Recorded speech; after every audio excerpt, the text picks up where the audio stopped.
दोस्तों, इस कहानी का नाम है आज ही क्यों नहीं। एक बार की बात है कि एक शिष्य अपने गुरु का बहुत आदर सम्मान किया करता था। गुरु भी अपने इस शिष्य से बहुत स्नेह करते थे, लेकिन वह शिष्य अपने अध्ययन के प्रति आलसी और स्वभाव से दीर्घसूत्री था। सदा स्वाध्याय से दूर भागने की कोशिश करता तथा आज के काम को कल के लिए छोड़ दिया करता था। अब गुरुजी कुछ चिंतित रहने लगे कि कहीं उनका यह शिष्य जीवन संग्राम में पराजित न हो जाए। आलस्य में व्यक्ति को अकर्मण्य बनाने की पूरी सामर्थ्य होती है। ऐसा व्यक्ति बिना परिश्रम के ही फलोपभोग की कामना करता है। वह शीघ्र निर्णय नहीं ले सकता और यदि ले भी लेता है तो उसे कार्यान्वित नहीं कर पाता। यहाँ तक कि अपने पर्यावरण के प्रति भी सजग नहीं रहता है और न ही भाग्य द्वारा प्रदत्त सुअवसरों का लाभ उठाने की कला में ही प्रवीण हो पाता है। उन्होंने मन ही मन अपने शिष्य के कल्याण के लिए एक योजना बना ली। एक दिन एक काले पत्थर का एक टुकड़ा उसके हाथ में देते हुए गुरुजी ने कहा, मैं तुम्हें यह जादुई पत्थर का टुकड़ा 2 दिन के लिए देकर कहीं दूसरे गांव जा रहा हूँ। जिस भी लोहे की वस्तु को तुम इससे स्पर्श करोगे वह स्वर्ण में परिवर्तित हो जाएगी, पर याद रहे कि दूसरे दिन सूर्यास्त के पश्चात मैं इसे तुमसे वापस ले लूँगा।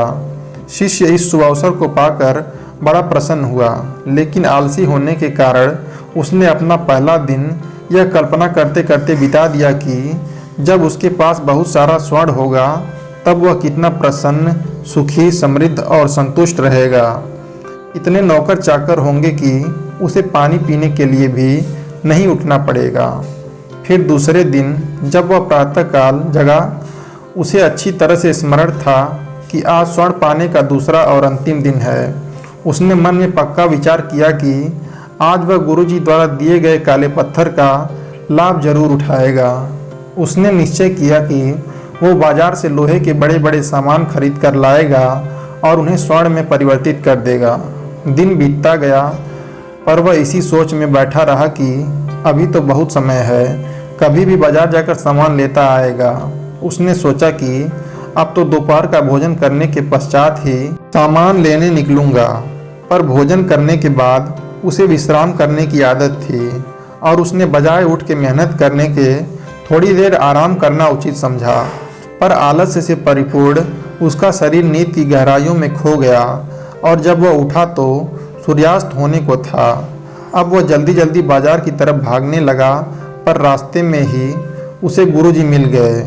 उनको देखते ही वह उनके चरणों में गिरकर उस जादुई पत्थर को एक दिन और अपने पास रखने के लिए याचना करने लगा, लेकिन गुरुजी नहीं माने और उस शिष्य का धनी होने का सपना चूर चूर हो गया। पर इस घटना की वजह से शिष्य को एक बहुत बड़ी सीख मिल गई। उसे अपने आलस्य पर पछतावा होने लगा। वह समझ गया कि आलस्य उसके जीवन के लिए एक अभिशाप है और उसने प्रण किया कि अब वो कभी भी काम से जी नहीं चुराएगा और एक कर्मठ, सजग और सक्रिय व्यक्ति बनकर दिखाएगा। मित्रों, जीवन में हर किसी को एक से बढ़कर एक अवसर मिलते हैं, पर कई लोग इन्हें बस अपने आलस्य के कारण गंवा देते हैं। इसलिए मैं यही कहना चाहता हूँ कि यदि आप सफल, सुखी और भाग्यशाली, धनी अथवा महान बनना चाहते हैं तो आलस्य और दीर्घसूत्रता को त्याग कर अपने अंदर विवेक, कष्ट साध्य श्रम और सतत जागरूकता जैसे गुणों को विकसित कीजिए।